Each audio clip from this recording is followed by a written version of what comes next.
আসসালামু আলাইকুম। সবাই কেমন আছেন? আশা করি সবাই ভালো আছেন। আজ আপনাদের জন্য নিয়ে এসেছি গল্পের ১৫ নম্বর পর্ব। আশা করি গল্পটি আপনাদের ভালো লাগবে। তাহলে চলুন শুরু করা যাক। দীপা আবার বলতে গেল, শুনুন না, সম্পূর্ণ কথা শেষ করতে পারল না। তার আগেই হঠাৎ আমি ওকে ধাক্কা দিয়ে ফেলে দিই।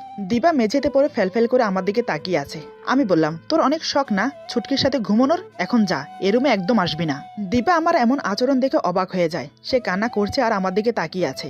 আমি বললাম, কি রে, কানে কথা যায় না? আমার রুম থেকে বেরিয়ে যা। দীপা বুঝতে পারলো আমি খুব রেগে আছি, তাই সে কিছু না বলে গুটি গুটি পায়ে বেরিয়ে গেল রুম থেকে।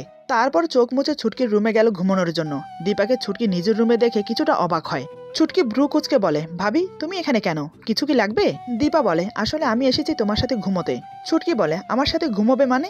তোমার মাথা ঠিক আছে তো? তুমি দেখছো ভাইয়া অসুস্থ, তোমার এখন ভাইয়ের সাথে থাকা দরকার। তুমি না থাকলে হয়তো আমি না হলে মা কেউ থাকতাম। এখন যেহেতু তুমি আছো তাই তোমার থাকা উচিত। দীপা বলে, কিন্তু ছুটকি? ছুটকি বলে, কোনো কিন্তু নয়, তুমি যাও নিজের রুমে গিয়ে ঘুমাও। সরি ভাবি, তুমি আমার সাথে থাকতে পারছো না। এই বলে জোর করে দীপাকে ঘর থেকে বের করে দিয়ে দরজাটা লাগিয়ে দেয়। দীপা অসহায়ের মতো দাঁড়িয়ে আছে। এখন কি করবে সে? আবার রুমে ফিরে যাবে উনি যদি আবার বের করে দেয়? এসব ভাবতে ভাবতে এক পা দুপা করে আমার রুমের সামনে এসে দাঁড়ায়। দরজা তখনও খোলা ছিল আমার রুমের। দীপা উকি মেরে দেখলো আমি ঘুমিয়েছি কিনা। এদিকে আমি তখনও ঘুমাইনি, চোখ বন্ধ করে শুয়ে আছি। আমি না চাইতো বারবার মেয়েটার সাথে খারাপ ব্যবহার করে ফেলি। মেয়েটার সাথে খারাপ ব্যবহার করে নিজের কাছেই খারাপ লাগে। কেন যে মেয়েটা আমাকে বোঝে না আল্লাহই জানে। এদিকে দীপা আমার চোখ বন্ধ দেখে মনে করেছে আমি ঘুমিয়ে গেছি। এটা ভেবে সে গুটি গুটি পায়ে আমার রুমে এসে দরজাটা বন্ধ করে দেয়। তারপর আস্তে আস্তে করে আমার পাশে এসে শুয়ে পড়লো। দীপা যে রুমে এসেছে, দরজা লাগাচ্ছে, এমনকি আমার পাশে শুয়ে পড়েছে, সবকিছু আমি টের পাচ্ছি, কিন্তু কিছু বললাম না। কি বলবো, কারণ দোষটা আমার। আমার শরীর অসুস্থ, আমার বোঝা উচিত। আমি সেটা না করে উল্টো ওর সাথে খারাপ ব্যবহার করলাম। এদিকে দীপা আমার পাশে শুয়ে কান্না করছে। ওকে কান্না করতে দেখে নিজের কাছে খারাপ লাগছে। আমার বুকে ব্যথা, তাই বুকেও জড়িয়ে নিতে পারবো না, না হলে ঘুমের ভান ধরে জড়িয়ে ধরতাম। এদিকে মাথাটা খুব ধরেছে। ওর সাথে জোরে কথা বলে কিছুক্ষণ চুপ করে রইলাম, দেখি ওর কান্না বন্ধ হয় কিনা। কিন্তু না, সে একইভাবে কান্না করেই যাচ্ছে। আমি আর থাকতে না পেরে বললাম, দীপা প্লিজ লক্ষ্মীটি, কান্না করো না, আমার ভুল হয়ে গেছে, এবারের মতো ক্ষমা করে দাও। এমনিতেও মাথাটা ধরে আছে, তুমি এভাবে কান্না করলে একটু পরে মাথা ব্যথা শুরু হয়ে যাবে। এত কিছুর বলার পরেও দীপা কান্না বন্ধ করলো না, আরো দ্বিগুণ বেড়ে গেল। এবার আমি একটু রাগ দেখিয়ে বললাম, তুমি কান্না বন্ধ করবে, নাকি যেটা আধুরে রেখে গেছো সেটা এখন পূরণ করব? কোনটা?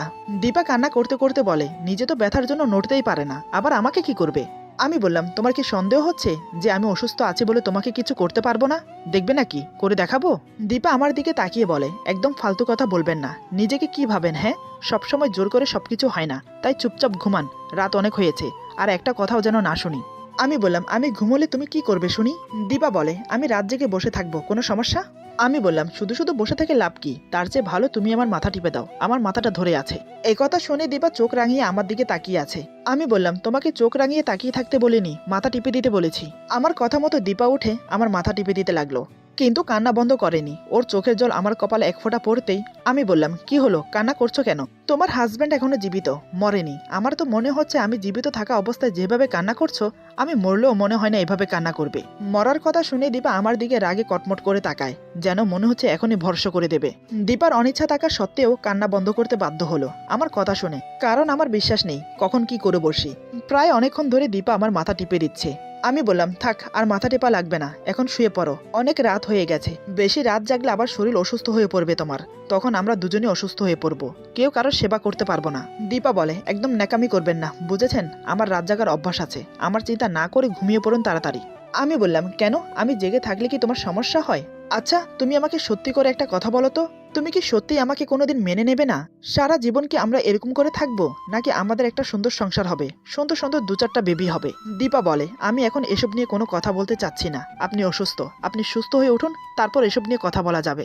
আমি বললাম, না, আমার এক্ষুনি উত্তর চাই, আর সেটা তুমি আমাকে এখন দেবে। দীপা বলে, অনেক রাত হয়ে গেছে, মা এসে যদি আমাদের মাঝে এরকম কথা শোনে তাহলে খারাপ ভাববে, তাই বলছে এখন ঝগড়া করা ঠিক হবে না, সকালে এসব নিয়ে কথা বলা যাবে। আমি বললাম, আমি এসব নিয়ে কথা বলতে গেলেই তুমি যে কোনো একটা অজুহাত দেখিয়ে কথাগুলো কাটিয়ে দাও। আমি শুনতে চাই তোমার সমস্যা কি? দীপা বলে, আমার কোনো সমস্যা নেই, আপনি আগে সুস্থ হয়ে উঠুন। এখন আমার মাথায় শুধু একটাই টেনশন, আপনি কবে সুস্থ হবেন। তাই বলছি এখন কোনো ধরনের কথা বলবেন না, আর উত্তেজিত হবেন না। আপনি যদি এখন উত্তেজিত হয়ে যান আর মাথায় টেনশন নেন, তাহলে আপনার যে কোনো একটা দুর্ঘটনা ঘটতে পারে, সেটা আমার মেনে নিতে অনেক কষ্ট হবে। আপনি কি চান আমি কষ্ট পাই? আমি মাথা দুই দিকে নেড়ে বুঝিয়ে দিলাম, না। দীপা বলে, তাহলে ভদ্র ছেলের মতো ঘুমিয়ে পড়ুন। আমি আর একটা কথাও বললাম না। চুপচাপ দীপার কোমর জড়িয়ে ধরে ঘুমানোর চেষ্টা করলাম। দীপা আতশোয়া হয়ে আমার মাথায় হাত বুলিয়ে দিচ্ছে। একসময় আমি গভীর ঘুমে তলিয়ে গেলাম। দীপা অবাক হয়ে আমার মুখের দিকে তাকিয়ে ভাবছে। ঘুমন্ত মুখটা একদম বাচ্চাদের মতো লাগছে, ঘুমন্ত চোখ দুটো অনেক মায়াবী। এসব ভাবতে ভাবতে হঠাৎ করে দীপা আমার দিকে ঝুঁকে পড়ল। সে নিজেও জানে না কেন এমন হচ্ছে ওর মাঝে। দীপা আস্তে আস্তে আমার কাছে চলে এলো। দীপা আমার এতটা কাছে চলে এসেছে যে আমার মুখের গরম নিঃশ্বাস ওর মুখের উপর পড়ছে। এমন মনে হচ্ছে ওর হার্টবিটে কেউ হাতুড়ি পিটাচ্ছে। দীপা আলতো করে ওর ঠোঁট জোড়া আমার কপালে বসিয়ে দিল। কয়েক সেকেন্ড ধরে রেখে সরে গেল। তারপর আমার গায়ে চাদরটা টেনে দিয়ে নিজেও সেই চাদর গায়ে দিয়ে শুয়ে পড়ল। আমার বুকে ওর মাথাটা আলতো করে ঠেকিয়ে চোখ বন্ধ করে শুয়ে রইল। অন্যরকম একটা শান্তি অনুভব করতে লাগলো দীপা। আসলে মেয়েদের সব থেকে আস্থা ভরসা স্থান হলো তাদের স্বামীর বুকে। সারাদিন শত কষ্টের মাঝে একবার যদি স্বামীর বুকে মাথা রাখতে পারে তাহলে তাদের সব দুঃখ উদাও হয়ে যায়। যদি স্বামী ভালো হয়তো তাহলে সে তার স্ত্রীর সব দুঃখ কষ্ট বোঝে, আর যদি খারাপ হয় তাহলে তার কোনো কথাই নেই, জীবন সুখের বদলে নরক হয়ে যায়। দীপা নিজে নিজে অনুভব করতে লাগলো আসলে স্বামীর সুখটা কোথায়। আমার বুকে মাথা রেখে সুখ খুঁজতে খুঁজতে কখন যে ঘুমিয়ে গেছে দীপা সেটা সে নিজেও জানে না। সকালে ঘুম ভাঙলো বাইরের মিষ্টি রোদের ছাটায়। রোদের আলো দীপার চোখে মুখে এসে পড়েছে। দীপা উঠে জানালার পর্দা সরিয়ে দিল। পর্দা সরাইতে রোদ এসে আমার মুখের উপর পড়লো। তাতেই আমি গা মরামরি দিয়ে উঠলাম। এদিকে দীপা ভেবেছে এই বুঝে আমি উঠে পড়লাম, কিন্তু না, আমি আবার নড়ে চড়ে ঘুমিয়ে পড়লাম। আমাকে আবার ঘুমোতে দেখে দীপা রেগে যায়। দীপা মনে মনে বলে অসুস্থ মানুষ, একটু তাড়াতাড়ি ঘুম থেকে উঠবে, নাস্তা করবে, তাড়াতাড়ি সুস্থ হবে, তা না করে উল্টো হচ্ছে, দাঁড়াও দেখাচ্ছি মজা। এই বলে দীপা টেবিলে থাকা গ্লাসের পানি নিয়ে আমার মুখে সজনে মেরে দেয়। হঠাৎ পানির ছিটা মুখে এসে পড়াতেই আমি ধরপড়িয়ে উঠে বসি। এটা দেখে দীপা খিলখিল করে হাসছে। এটার জন্য আমি অনেকটা রেগে যাই, ওর দিকে রাগী লুক নিয়ে তাকিয়ে থাকি। আমি বললাম, এটা কি হলো? আমার এত স্বাদের ঘুম তুমি উধাও করে দিলে, তাও আবার এত সকাল সকাল। এটা করার কারণ কি? দীপা বলে, আপনার মতো আলসিয়া মানুষ আমি আর কখনো দেখিনি। কেউ এত সকাল পর্যন্ত ঘুমিয়ে থাকে? আমি বললাম, কেউ থাকে কিনা আমি জানি না, তবে আমি ঘুমিয়ে থাকি। তুমি আমাকে এভাবে জাগালে কেন? দীপা বলে, আমার মন চেয়েছে তাই আমি জাগিয়ে দিয়েছি। আপনার মন চাইছে তাই আপনি ঝগড়া করছেন, কিন্তু আমার এখন ঝগড়া করার কোনো ইচ্ছে নেই। সকাল হয়ে গেছে, এখন আমি বাইরে যাব, দেখি বাইরের পরিবেশটা কেমন। আমি বললাম, বাইরে যাই মানে কি? আমাকে সকাল সকাল ঘুম থেকে তুলে এখন তুমি বাইরে যাবে? তাহলে আমি একা রুমে থেকে কি করব? দীপা বলে, আপনি কি করবেন সেটা আমি কি করে বলবো? একটা কাজ করুন, আপনি বসে বসে ললিপপের মতো বৃদ্ধাঙ্গুল চুষতে থাকুন। এই সুযোগে আমি একটু ঘুরে আসি। আমি বললাম, কি বললে? তুমি আমাকে ছোট বাচ্চা মনে করো নাকি? দীপা বলে, তা নয় তো কি। আমি বললাম, দেখো ভালো হবে না বলে দিচ্ছি, আমার মেজাজ খারাপ করো না কিন্তু, তাহলে কিন্তু। দীপা বলে, এই তাহলে কিন্তু কি? তাহলে কিন্তু বলে ভয় দেখাবেন না, আপনার দূর কত দূর আমার জানা আছে, তাই বেশি ভয় দেখাতে আসবেন না। আমি বললাম, এত বড় সাহস তোমার, তুমি আমাকে এভাবে কথা বলো? ওকে, আমিও দেখছি, আমাকে সুস্থ হতে দাও, তারপর তোমাকে আমি কি করি সেটা তুমি হারে হারে টের পাবে। দীপা বলে, সেটা না হয় পরে দেখা যাবে, এখন সময়টা আমার, বুঝেছেন? তাই হাতছাড়া করতে চাই না। এই বলে আমাকে মুখ ভেজকে দিয়ে চলে গেল। দীপা চলে যাওয়ার পর আমি বললাম, উফ, আর কতদিন যে লাগবে সুস্থ হতে? সুস্থ আগে হয়ে নেই, তারপর দেখবো তুমি কত দূর যেতে পারো আর আমি কত দূর যেতে পারি। দীপা রুম থেকে বেরিয়ে যেতেই দেখে ছুটকি ওর রুম থেকে বেরিয়ে আসছে। ছুটকি বলে, কি ভাবি, এত তাড়াতাড়ি ঘুম ভেঙে গেল? দীপা বলে, আমি প্রতিদিন এরকম সকাল সকাল ঘুম থেকে উঠে পড়ি। ছুটকি বলে, প্রতিদিনের রাত আর আজকের রাত কি এক ভাবি?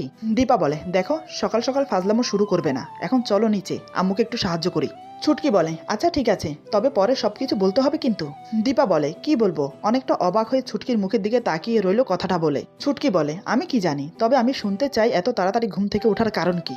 দীপা বলে, দেখো আমি কাল সকাল থেকে এই পর্যন্ত বাসায় যাইনি, মা নিশ্চয়ই চিন্তা করছে আমাকে বাসায় যেতে হবে। ছুটকি বলে, এত সকাল সকাল তুমি বাসায় চলে যাবে? এটা হতে পারে না। দীপা বলে, আমাকে বাসায় যেতে হবে, না হলে আম্মু আমাকে ভুল বুঝবে, তখন আবার সব উল্টাপাল্টা হয়ে যাবে। ছুটকির সাথে কথা বলতে বলতে দীপা নিচে চলে গেল। নিচে গিয়ে দেখে মা ড্রয়িং রুমে বসে আছে। দীপা মাকে বলে, আম্মু আজকে আমি বাসায় যাব, আম্মু হয়তো অনেক টেনশন করছে, আম্মুকে না বলে চলে এসেছি এখানে তাই। মা বলে, সে কি কথা, তাই বলে কিছু না খেয়ে চলে যাবি? এটা হতে পারে না, অন্তত নাস্তা করে যা। দীপা বলে, আজকের জন্য মাফ করবেন, আজকে কিছু খেতে পারবো না, আমাকে এখন বাসায় যেতে হবে। মা বলে, তাই বলে তুমি আমার বাড়ির পুত্রবধূ হয়ে একা যাবে? এটা হতে পারে না। দীপা বলে, আম্মু আমার কোনো প্রবলেম হবে না, আমি যেতে পারবো। মা বলে, আচ্ছা তুই যা, আমি ড্রাইভারকে বলে দিচ্ছি তোকে নামিয়ে দিয়ে আসতে। এটা শুনে দীপা পড়লো আরেক বিপদে, কারণ দীপা তো বাসায় যাবে না, সে যাবে আমার বাসায়। এখন ড্রাইভারকে নিয়ে কিভাবে যাবে সে? ড্রাইভার তো চিনে আমার বাসা। তারপর কিছু একটা ভেবে গাড়িতে উঠে বসলো। মাঝ রাস্তায় গাড়ি থেকে নেমে পড়লো, সেখান থেকে সোজা চলে গেল আমার বাসায়। আমাকে না বলে চলে যাওয়ার কারণ হলো আমাকে শাস্তি দেওয়া কাল রাতের ঘটনার জন্য। এদিকে মা জানে না দীপা যে আমার সাথে 1 বছরের কন্ট্রাক্টে আছে, তাই যেন তাদের চোখের সামনে ধরা না পড়ে সেজন্য এটা বলে বেরিয়ে এসেছে। একসাথে 2 দিক সমাধান হয়ে যাবে, আমার মাও সন্দেহ করবে না আর আমাকেও শাস্তি দেওয়া হয়ে যাবে। এদিকে ছুটকি আমার রুমে আসে। আমি বললাম, ছুটকি তোর ভাবি কই রে? ছুটকি বলে, ভাবি তো সকালে বাসায় চলে গেছে। ছুটকির মুখে এই কথা শুনে আমার মাথায় যেন বাজ পড়লো। আমি বিস্ময়ে অবাক হয়ে ছুটকির দিকে তাকিয়ে রইলাম। দীপা বাসায় গেছে মানে কি? ও আমাকে না বলে বাসায় চলে গেল? ওর সাথে আমার ডিল হয়েছে, 1 বছর ও আমার সাথে থাকবে, আমার অনুমতি ছাড়া ও যেতে পারবে না। তাহলে আজ হঠাৎ এমন কি হলো যার জন্য আমার অনুমতি না নিয়ে চলে গেল? আমি বললাম, মানে কি বলছিস? এত সকাল সকাল কিভাবে বাসায় চলে গেল আর একা? ছুটকি বলে, আমি কিছু জানি না, আমি এত করে বললাম যে একটু পরে যাও, কিন্তু ভাবি আমার কোনো কথা শুনলো না। ভাবি বলে যে বাসায় নাকি অনেক টেনশন করছে আর দেরি করে গেলে ভুল বুঝবে, তাই চলে গেল। আমি বললাম, তাই বলে একা চলে যাবে? কাণ্ড জ্ঞান বলতে কিছু নেই। ছুটকি বলে, আমি কিছু জানি না, তবে চলে গেছে এটা জানি। এখন তোর কিছু লাগবে বল, আমি এনে দিচ্ছি। আমি বললাম, আমার এখন কিছু লাগবে না, তুই এখন আমার চোখের সামনে থেকে সরে যা। অনেকটা রেগে গিয়ে কথাটা বললাম। ছুটকি আমার কথা মতো চলে গেল। ছুটকি চলে যাওয়ার পর আমি বললাম, ওর এত বড় সাহস, আমাকে না বলে চলে গেল। আমাকে বলে গেল যে বাইরে থেকে আসছি, এই বলে আমাকে ফাঁকি দিয়ে বাসা থেকে চলে গেল। দাঁড়া দেখা পাই, তারপর মজাটা বোঝাবো। রাগের চোটে আমার পুরো শরীর কাঁপছে, নিজের রাগ আর কন্ট্রোল করতে পারছি না, তাই ঘরের জিনিসপত্র ভাঙা শুরু করলাম। ওর এত বড় সাহস, আমাকে না বলে বাসায় চলে যায়। রাগের চোটে মনে হয় মাথাটা ফেটে যাবে। উফ, আর কিছু ভাবতে পারছি না। আবার মাথা ব্যথা শুরু হয়ে গেল আমার। 2 হাতে মাথা চেপে বিছানার উপর বসে পড়লাম। এদিকে দীপা আমার বাসায় পৌঁছে লম্বা একটা ঘুম দিল। দুপুরের দিকে ঘুম থেকে উঠে ঘর দুয়ার পরিষ্কার করে গোসল করে নিল। হালকা পাতলা কিছু খেয়ে বেলকনিতে দাঁড়িয়ে ভাবতে লাগলো, কাজটা কি ঠিক করলাম? ওনাকে না বলে চলে এসেছি, আমার উপর রাগ করে আবার কোনো কিছু করে বসবে না তো? উফ, কেন যে না বলে আসতে গেলাম। এতক্ষণে ছুটকি হয়তো বলে দিয়েছে আমি বাসায় চলে গেছি। এটা শুনে নিশ্চয়ই আমার উপর রেগে ফায়ার হয়ে আছে। এদিকে ছুটকি আমার কাণ্ড দেখে মাকে ডাকতে চলে গেল। ছুটকির কথা শুনে মা দৌড়ে উপরে চলে আসলো। এসে দেখে পুরো ঘর লন্ডভন্ড হয়ে আছে, জিনিসপত্র ভেঙে চুরে এদিক ওদিক ছিটিয়ে আছে। এসব দেখে মা অবাক হয়ে বলে, এরকম পাগলামো করছিস কেন? কেন বুঝতে পারছিস না তুই অসুস্থ?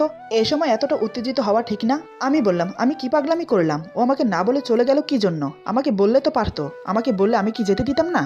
মা বলে, তুই এটা ভুলে যাস না, ওর উপর একটা পরিবারের দায়িত্ব আছে, আর তুই ওকে কিভাবে বিয়ে করেছিস সেটা তুই খুব ভালো করেই জানিস। ওর পরিবারের কেউ জানে না এই বিয়ের কথা। মেয়েটা গতকাল থেকে সারা দিন সারা রাত এখানে ছিল। ওর মা নিশ্চয় টেনশন করছে ওর জন্য। আর রুমের একই বেহাল অবস্থা করেছিস, সবকিছু ভেঙে ফেলেছিস কেন? আমি চুপচাপ মাথা নিচু করে বিছানায় বসে আছি, কারণ মা এখন অনেক রেগে আছে। এখন কিছু বলা ঠিক হবে না, যদি কিছু বলি তাহলে উল্টাপাল্টা হয়ে যাবে সবকিছু। মা বলে, কি হলো, এখন আমার কথার উত্তর দিচ্ছিস না কেন? খুব তো বকবক করছিলি। ছুটকি বলে, আরে আম্মু, তুমিও কি ভাইয়ের মতো পাগল হয়ে গেলে নাকি? হয়তো। ছুটকিকে থামিয়ে দিয়ে মা বলে, তোকে এখানে কোনো কথা বলতে বলিনি, তুই যেটা করছিলি সেটা কর। ছুটকি আর কিছু বলার সাহস পেল না, চুপচাপ ওখানেই দাঁড়িয়ে রইল। মা বলে, আর তুই এটাও ভুলে গেছিস তুই এখন অসুস্থ? তোর এই শরীরে এতটা উত্তেজিত হওয়া শরীরের জন্য ভালো হবে না। এত রাগ কোত্থেকে আসে? মেয়েটা এখন চলে গেছে, বিকেলে নিশ্চয়ই আবার আসবে। এমনটা তো নয় যে ও তোকে ছেড়ে একেবারে চলে গেছে। কিছু বলছি না বলে মাথায় চড়ে বসেছিস? আমি শুধু চুপচাপ মায়ের বকা খেয়ে যাচ্ছি, কিছু বলছি না। মা কিছুক্ষণ বকা দিয়ে রুম থেকে বেরিয়ে গেল। মা বেরিয়ে যাওয়ার সাথে সাথে ছুটকি শুরু হয়ে গেল। ছুটকি বলে, এখন দেখ কেমন লাগে। তোকে আগেই বলেছিলাম বেশি রকম মাতামাতি করিস না, সুযোগ পেলেই ভাবি আবার চলে আসবে, কিন্তু তুই সেটা শুনলি না। ছুটকিও কিছুক্ষণ কথা শুনিয়ে চলে গেল। আমি সেখানে নিস্তব্ধ হয়ে বসে আছি। কি হচ্ছে আমার সাথে আমি নিজেও জানি না। সবাই দেখছি দীপার পক্ষ নিয়ে কথা বলছে, আমার দিকটা কেউ দেখছে না। আমি কি ভুল কিছু বললাম? আমাকে অন্তত বলে যেতে পারতো। আমি স্বামী হিসেবে কি আমার কোনো অধিকার নেই জানার? এতটুকু কি যোগ্যতা নেই আমার? কিন্তু আরেকটা কথা থেকে যায়, দীপা 1 বছরের কন্ট্রাক্টে আমার কাছে আছে। ওর মা ভাই টেনশন করার তো কোনো প্রশ্নই আসে না। তাহলে ও চলে গেল কেন? আমি আর ভাবতে পারছি না। এই মেয়েটা আমাকে প্রতি পদে পদে কষ্ট দেবে। দীপা কি বুঝতে পারে না এই মুহূর্তে ওর সঙ্গ আমার কতটা প্রয়োজন? ও কি বুঝতে পারে না আমি ওকে কতটা ভালোবাসি? সব ভালোবাসাকে মুখে প্রকাশ করে বলতে হয়? এদিকে দীপা আমার জন্য অস্থির হয়ে ছুটকিকে ফোন দিল, কারণ আমার ফোন হারিয়ে গেছে, তাই আমাকে ফোন দিতে পারছে না। কিছুক্ষণ রিং হওয়ার পর ছুটকি ফোন রিসিভ করে বলে, আরে ভাবি তুমি কোথায়? এদিকে তো সর্বনাশ হয়ে গেছে। ছুটকির মুখে এই কথা শুনে দীপা কিছুটা ঘাবড়ে যায়। দীপা কাপা কাপা গলায় বলে, কি হয়েছে? তোমার ভাইয়ের কিছু হয়নি তো? এরপর ছুটকি সকালের সব ঘটনা খুলে বলল। সব কথা শুনে দীপা ভয় পেয়ে যায়। দীপা বলে, এখন কি হবে ছুটকি? উনি তো আমাকে আস্ত রাখবে না। ছুটকি বলে, তোমার অন্যায় হয়েছে ভাবি, অন্তত ভাইয়াকে বলে যাওয়া উচিত ছিল তোমার, তাহলে আর এত কাণ্ড হতো না। দীপা বলে, আমি আমার ভুলটা বুঝতে পারছি, সত্যি আমি অনেক বড় ভুল করেছি, কিন্তু এখন উপায় কি সেটা বলো। ছুটকি বলে, এখন আর কিছু করার নেই, ভাইয়া এমনিতেও রেগে আছে, বোঝালে সে বুঝবে এমনটা কিন্তু না। তুমি ভাইয়াকে খুব ভালো করে চেনো, তারপরও যে কেন ভুলটা করতে গেলে, এখন তুমি যেভাবেই হোক বিকেলের দিকে চলে আসো। দীপা বলে, না বাবা, যে মার খাওয়ার কোনো শখ নেই, তোমার ভাইয়ের হাত হাত নয় লোহা। ছুটকি কিছুটা অবাক হয়ে বলে, ভাবি তার মানে ভাইয়া তোমাকে মেরেছে? দীপা বলে, মারেনি আবার, সেটা আবার বলতে, একটুখানি ভুল করলেই মারে, তবে ওনার কোনো দোষ নেই, দোষটা আমার। উনি আমাকে যেটা করতে নিষেধ করে আমি সেটা আরো বেশি করে করি। ছুটকি বলে, তাহলে ঠিক আছে, এখন আবার দ্বিতীয়বার মার খাওয়ার জন্য তৈরি হয়ে যাও, জলদি বাসায় চলে আসো। দীপা বলে, তুমি আমাকে জেনে শুনে বাঘের মুখে ঠেলে দিচ্ছ, এটা কিন্তু ঠিক না। ছুটকি বলে, বিকেলে আসলে আমার মনে হয় না তেমন কোনো ঝামেলা হবে, কিন্তু যদি কাল আসো তখন আমি জানি না কি হয়, রাগটা হয়তো আরো দ্বিগুণ হয়ে যাবে। আমি তো বলে রেখেছি ভাবি বিকেলের দিকে চলে আসবে, অন্তত আমার মানটা রাখো। আর মা তো আছেই তোমাকে বাঁচানোর জন্য, চিন্তা কিসের, চলে আসো। দীপা একটা বড় করে নিঃশ্বাস ফেলে বলে, ঠিক আছে আমি এখনই আসছি। এই বলে ফোনটা কেটে দিয়ে বেরিয়ে পড়লো আমার বাড়ির উদ্দেশ্যে। অন্যদিকে আমি ক্লান্ত হয়ে ঘুমিয়ে পড়েছি। কিছুক্ষণের মধ্যেই দীপা আমাদের বাসায় চলে আসলো। মনের ভিতর একরাশ দুশ্চিন্তা আর ভয় নিয়ে বাড়ির ভিতর প্রবেশ করলো। মা তখন ড্রয়িং রুমে বসেছিল। দীপাকে আসতে দেখে মা বলে, কি রে মা, কেমন আছিস? মুখ দেখে তো মনে হচ্ছে কিচ্ছু খাসনি, এদিকে আয়, আমি খাবার বেড়ে দিচ্ছি। দীপা মনে মনে বলে, কি করে খাই মা, একটু পরে তো জমের সাথে মোকাবেলা করতে হবে, মুখ দিয়ে কি আর খাবার নামে? দীপা বলে, না মা আমি খেয়ে এসেছি। মা বলে, দাঁড়া আমিও তোর সাথে যাচ্ছি উপরে, এমনিতে ছেলেটা অনেক রেগে আছে তোর উপর। দীপা মাকে থামিয়ে দিয়ে বলে, না মা আপনাকে যেতে হবে না, উনি যতই রেগে থাকুক আমাকে কিছু করবে না। মা বলে, এতটা বিশ্বাসের সাথে কিভাবে বলছিস মা? দীপা বলে, কারণ মা আপনি আছেন এখানে, তাই ওনার সাহস হবে না আমাকে কিছু বলার, আপনি চিন্তা করবেন না। এই বলে দীপা গুটি গুটি পায়ে উপরে এলো। যতই মাকে বলুক না না আসতে, কিন্তু মনে মনে ঠিকই ভয় পাচ্ছে। আমার রুমের দরজা খোলাই ছিল, আমি তখনও ঘুমাচ্ছিলাম। দীপা ধীর পায়ে রুমে প্রবেশ করে দরজা লাগিয়ে দিল। আমি ঘুমাচ্ছি দেখে ডাকার সাহস পেল না, তাই চুপচাপ আমার মাথার পাশে বসে পড়ে। আলতো করে আমার মাথায় হাত রেখে কপাল একটা চুমো দেয়। তারপর আমার বন্ধ চোখের দিকে তাকিয়ে বলে, সরি, আমার উচিত হয়নি আপনাকে এভাবে রেখে যাওয়া, সত্যি আমি অনেক বোকা। এই বলে দীপা আমার পাশে আধশোয়া হয়ে আমার মাথাটা ওর বুকের সাথে চেপে ধরে। এদিকে দীপা আচমকা আমার মাথা চেপে ধরাতে আমি মাথায় ব্যথা পাই। তাতেই আমার ঘুম ভেঙে যায় আর আমি ব্যথায় কুকিয়ে উঠি। দীপা তৎক্ষণাৎ আমাকে ছেড়ে দিয়ে আমার মাথায় হাত বুলিয়ে বলে, সরি সরি, আসলে আমি বুঝতে পারিনি, বেশি লাগেনি তো? এই বলে জিজ্ঞাসা চোখ নিয়ে আমার দিকে তাকিয়ে আছে। আমি রাগান্বিত মুখ নিয়ে ওর দিকে তাকিয়ে আছি। ওর চোখের দিকে তাকিয়ে দেখলাম চোখ দুটো জলে চকচক করছে। দীপা কান্না মুখ হয়ে আমার দিকে তাকিয়ে আছে, যে কোনো সময় কান্না করে দেবে। আমাকে অমন করে তাকিয়ে থাকতে দেখে দীপা বলে, আমি জানি আপনি আমার উপর রেগে আছেন, কিন্তু কি করব বলুন, আপনার আর আমার মাঝে যে 1 বছরের কন্ট্রাক্ট হয়েছে সেটা নিশ্চয়ই মা আর ছুটকি জানে না। যদি জানতে পারে তখন কি হবে ভেবে দেখেছেন? তখন আপনি কি কৈফিয়ত দেবেন? আমি চাই না আর কোনো ঝামেলা বাড়ুক, তাই আমি অজুহাত দিয়ে আপনার ওই বাসা থেকে ঘুরে এসেছি। সেখানেও ঘরদুয়ার অগোছালো ছিল, সেটাও পরিষ্কার করে আসলাম। আর এতটুকু বলে দীপা আর বলতে পারছে না, ভয় কুকড়িয়ে গেল। আমি ওর মুখের দিকে তাকিয়ে বললাম, আর কি বলো, চুপ হয়ে গেলে কেন? দীপা আমার চোখের দিকে তাকিয়ে বলে, মারবেন না তো? আমি বললাম, সত্যি করে বলো আর কি? দীপা আমতা আমতা করে বলে, ইয়ে মানে আপনাকে একটু শাস্তি দেওয়ার জন্য না বলে চলে গিয়েছিলাম, কালকে রাতের ঘটনার জন্য। ওর কথা শুনে আমি চোখ ছোট ছোট করে ওর দিকে তাকিয়ে রইলাম। দীপা প্রহর গুনছে, আমি কি করি এখন সেটা ভেবে। আমি বুঝতে পারছি ও খুব ভয় পাচ্ছে আমাকে, তাই খুব নরম সুরে বললাম, এমনটা আর কখনো করবে না, যেখানে যাবে বলে যাবে। তুমি জানো আমার কতটা টেনশন হচ্ছিল। এই বলে দীপার হাত ধরে বললাম, তোমার এমন আচরণে আমি খুব কষ্ট পাই, আমাকে কষ্ট দিতে তোমার ভালো লাগে? দীপা দুই দিকে মাথা নেড়ে বলে, না। আমি বললাম, তাহলে এমন করো কেন, কেন বারবার আমাকে কষ্ট দাও? এবার দীপা কান্না করে দিল। সে কান্না করতে করতে বলে, ভুল হয়ে গেছে, আর কখনো করব না। আমি বললাম, এটা তো তুমি প্রতিদিনই বলো, আমি আর কিছু করব না, আমার ভুল হয়ে গেছে। ঘুরে ফিরে সেই একই কাজ তুমি আবার করো কেন বলো তো? দীপা আর কিছু না বলে চুপ করে থাকে। আমি কিছু না বলে ওকে বুকে জড়িয়ে নিলাম। আমার বুকে আসতেই দীপা জোরে কান্না করে ওঠে। ওর মুখটা আমার গলার কাছে গুজে দিয়েছে। আমি এক হাতে শক্ত করে ওর মাথা চেপে ধরে অন্য হাতে ওর কোমর ধরে নিজের আরো কাছে টেনে নিলাম। মাথায় আলতো করে একটা চুমো দিলাম। দীপার মাথা তুলে ওর ভেজা চোখে চুমো এঁকে দিলাম। দীপা অশ্রুসিক্ত নয়নে আমার চোখের দিকে তাকিয়ে আছে। ওর ঠোঁট তিত্তির করে কাঁপছে, যেন আমাকে ডাকছে। আমি ওর কাপা ঠোঁটে আলতো করে চুমো খেয়ে নিজের দখলে নিয়ে নিলাম। ওর নিচের ঠোঁটে আলতো করে কামড় দিয়ে চুষতে শুরু করলাম। দীপা কেঁপে ওঠে, আমার টি শার্ট খামছে ধরে। কিছুক্ষণ অতিবাহিত হওয়ার পর দীপা নিজেকে ছাড়িয়ে আমার চোখে চোখ রেখে বলে, এখন আর না, আপনি সুস্থ হয়ে নিন, তখন যত মন চায় তত দেব, একটুও না করব না। আমি বললাম, এই বলে ওর নাকে নাক ঘষতে থাকে। দীপা চোখ বন্ধ করে অনুভব করছে আমার পরশ। হঠাৎ দরজা খুলে যে আসলো তাকে আমরা একটু আশা করিনি, আর যে এসেছে সে যা বলল তা শুনে দুজনে স্তব্ধ হয়ে গেলাম। লজ্জায় মুখ লুকাতে পারছি না দুজনে কোথাও, এমনটা হবে ভাবতে পারিনি। এরপর যা হলো, আজকের গল্প এখানে সমাপ্ত। গল্পের বাকি অংশ পেয়ে যাবেন আগামী পর্বে। আশা করি গল্পটি আপনাদের ভালো লাগবে। বন্ধুদের সাথে বেশি বেশি করে শেয়ার করবেন। সবাই ভালো থাকবেন, সুস্থ থাকবেন। আল্লাহ হাফেজ।